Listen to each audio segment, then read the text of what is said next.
На вниманието на зрителя. Това предаване не се препоръчва за хора, които не се интересуват от история.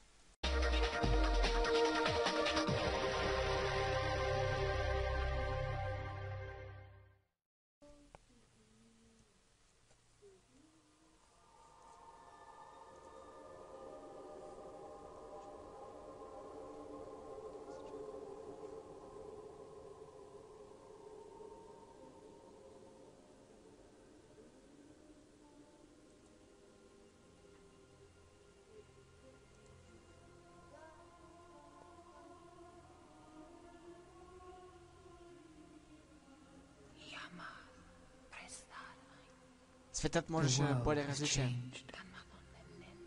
Чух го по телевизията.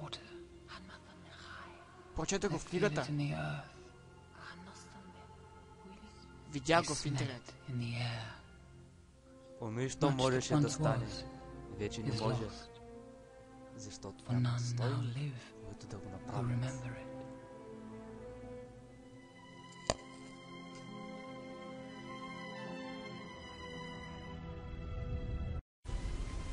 Започна се с изковаването на великите пръстени. 3 бяха дадени на българите. Конно племе, заселило се на Балканите през 7 век. 7 бяха дадени на сърбите. Славянско племе, живеещо на запад. И 9 бяха дадени на византийците, наследници на Великата Римска империя. В тези пръстени бе заключена властта над всяка една нация. Но всички бяха заблудени, защото още един пръстен бе изкован. В сърцето на Анатолия, господарят на мрака, Мурад I, тайно изкова още един пръстен, за да властва над всички балкански народи. И в този пръстен вля целият си фанатизъм и зла воля, за да властва на Балканите. Единствен пръстен да ги владее.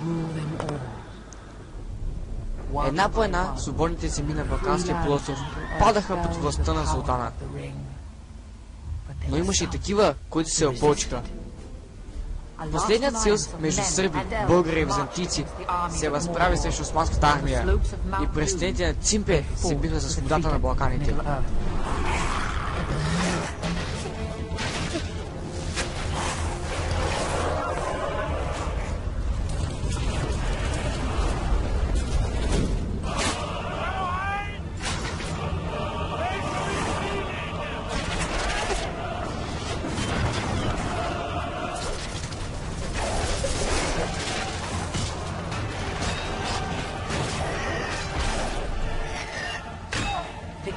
Победата бе близо.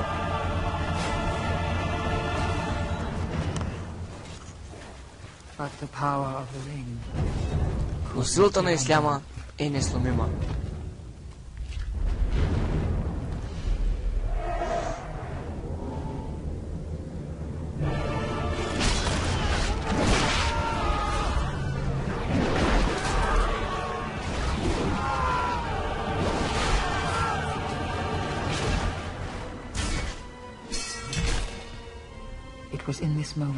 И точно тогава, когато всяка надежда угасваше, принц Йоан вдигна меча на баща си.